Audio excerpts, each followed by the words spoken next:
से भागते हुए मैं एक ऐसी जगह जाना चाहती थी जहाँ कोई मुझे जानता ना हो, जहाँ कोई मुझे पहचानता ना हो। एक नया शहर, एक नई जगह, नई हवा, नए रंग, नए लोग। कुछ ऐसा चाहती थी जो पहले कभी ना देखा हो।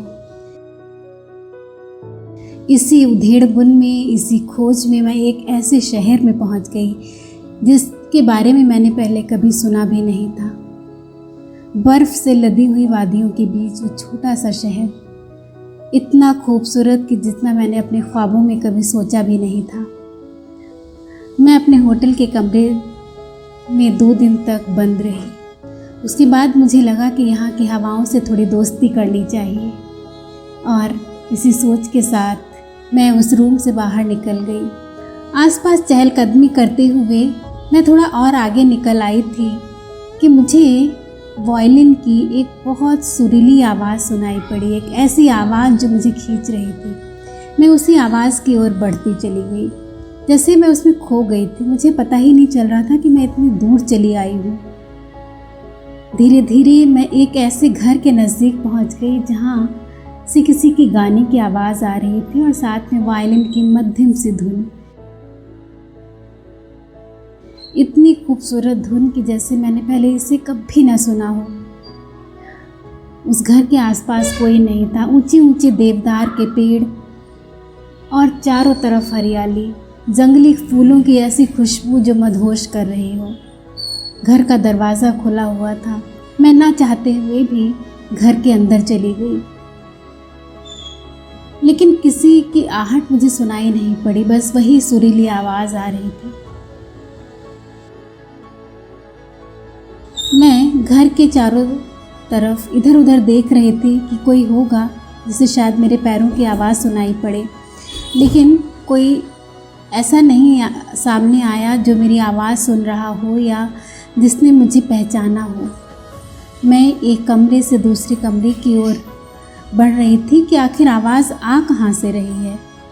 तभी मैंने देखा एक कमरे में एक ग्रामोफोन पर वायलिन की धुन बज रही थी और साथ में ही एक खूबसूरत सी लड़की बैठ के कुछ गुनगुना रही थी। वो लड़की कौन है मैं उसे नहीं जानती, लेकिन वो आवाज़, इतनी खूबसूरत आवाज़, ऐसा लग रहा था जैसे मैंने इसे पहले भी कभी सुना हो या मेरे जहन में कहीं से अटकी हो, या शायद मैंने पिछले जन्म में सुना हो, मुझे कुछ पता नहीं। लेकिन वो आवाज़ ऐसी थी जो मुझे मेरे बहुत नज़दीक लग रही थी। तभी उस लड़की को महसूस हो गया शायद कि मैं वहाँ पर हूँ। मेरी उपस्थिति उसने महसूस कर ली। उसने पीछे मुड़कर देखा और मुझे देखते ही उसने ग्रामोफोन बंद कर दिया।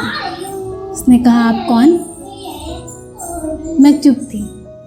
उसका चेहरा बिल्कुल ऐसा था जैसे मेरा था, मेरी हमशक्ल। यूँ लग रहा था जैसे मैं ही मुझसे सवाल पूछ रही हूँ।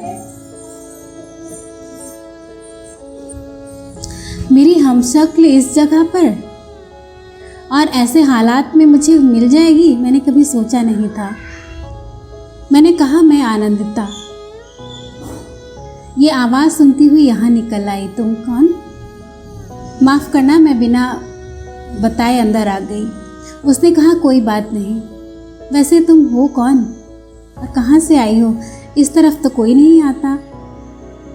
मैंने कहा, मैं बाहर से आई हूँ, एक दूसरे शहर से, आपके शहर में एक होटल में थी। आसपास चहलकदमी कर रही थी कि ये आवाज़ सुनाई पड़ी जिसने मुझे यहाँ तक खींच लिया। मैं चुपचाप इधर चली आई। उसने कहा, अच्छा आप आ ही गई हो तो बैठो, कुछ समय है तुम्हारे पास? मैंने कहा, हाँ हाँ, समय क्यों नहीं है, मैं तुम्हारे साथ समय व्यतीत करना चाहती हूँ।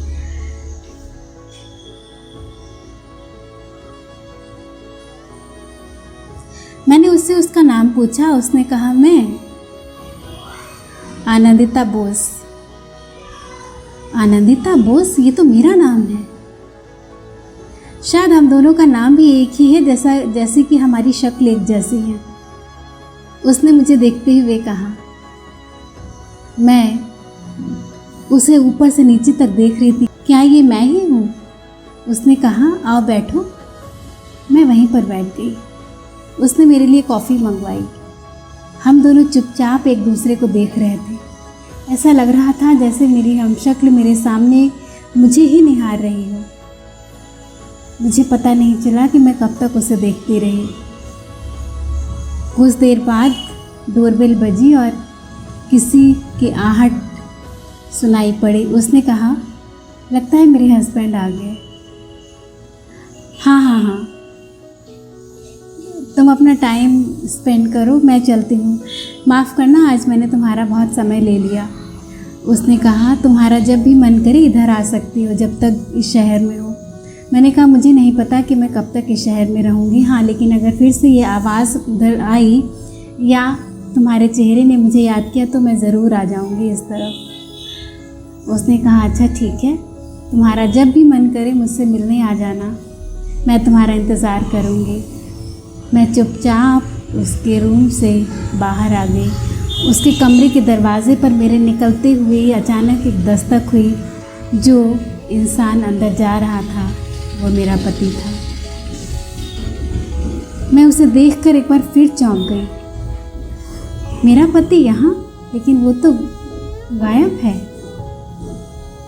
मैं एक बार फिर अपनी सोचों के चक्रव्यूह में फंस गई थी। मुझे नहीं पता ये क्या था। दोस्तों, उम्मीद है आपको ये कहानी सुनने में मज़ा आएगा।